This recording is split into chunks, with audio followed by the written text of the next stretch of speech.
Okay, I've got everything threaded and um, through the reed. And now what I'm going to do is show you how I tie on to the front beam. I used to forever, the way I learned and what I did forever was to bring my threads up, bring them around my front beam here, tie them in one knot, and then go back and cinch them up and tie them in a second knot. And I always had tension problems. And so I took this from Tom Nisley and also with much encouragement from Joan Quigg. And this is the way I do my tie-ons now. And I have to say that I don't have any trouble at all with my tension. Now, what I use is nylon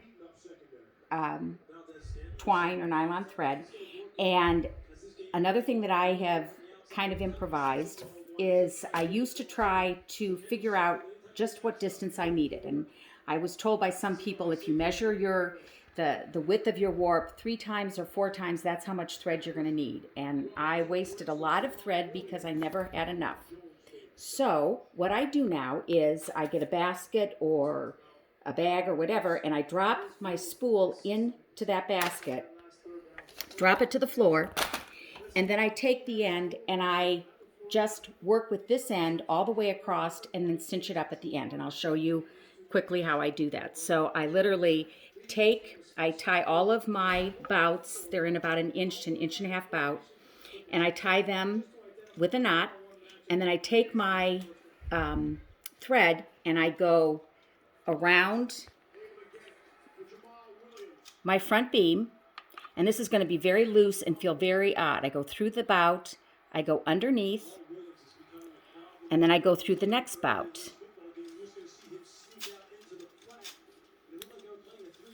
Pull it, go around again, and I do this all the way across the warp. I'm going to try to do it quickly here. And I keep pulling out more for myself as I need it.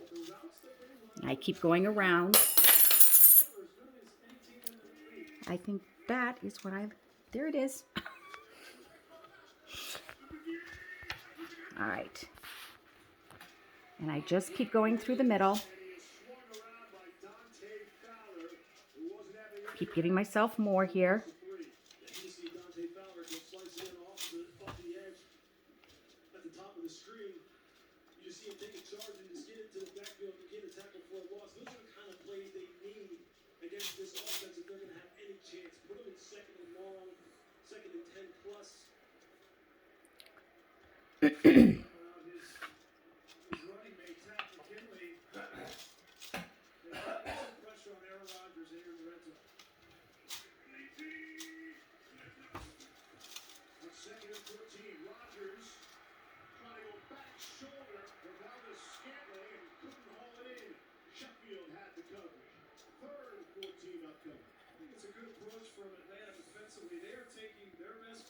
You can see I just kind of unravel it as I need more thread.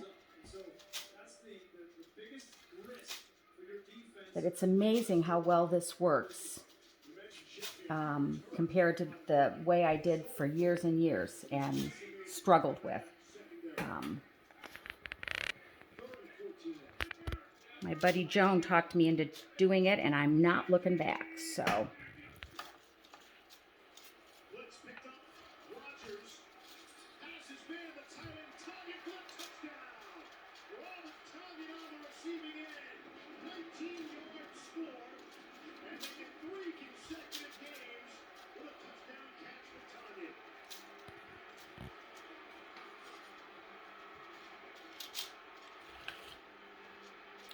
And by leaving the spool hanging down, then I end up having just what I need and I'm not wasting any. And when I get down to the very end, I will tie this guy off. Get myself a little bit more rope here to tie him off.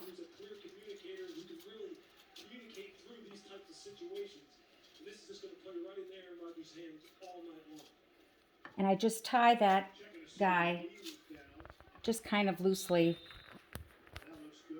but enough that I can secure him in a knot.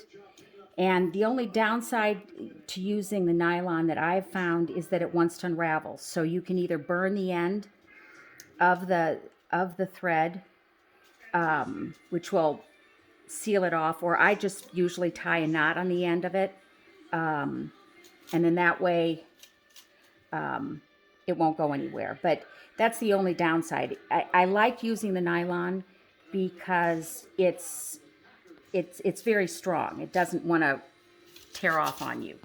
Okay, so I've got that secured, and so now what I do is I just go and I tighten these guys up if I need to as I work my way across. And you can see you just keep tightening, making sure you get them at where you want them to be.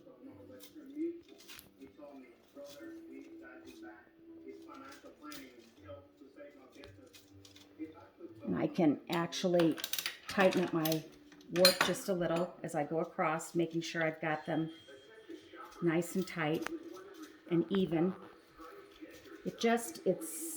For me, it's been a much better way of tying on, and it goes so much faster. I would always keep repositioning and repositioning with my other method, which was the more traditional method of tying on, and this way you get it all evened up, and that's it. You're done, and I don't have to go back and adjust later or fill in anywhere. It just really works. And then I get down here to the end, and I pull. I make sure that everybody feels tight. If somebody needs a little bit more, then I adjust that way and make sure everybody is nice and tight. Then I tie this guy off, and I'm ready to go. And that is how I do back to front.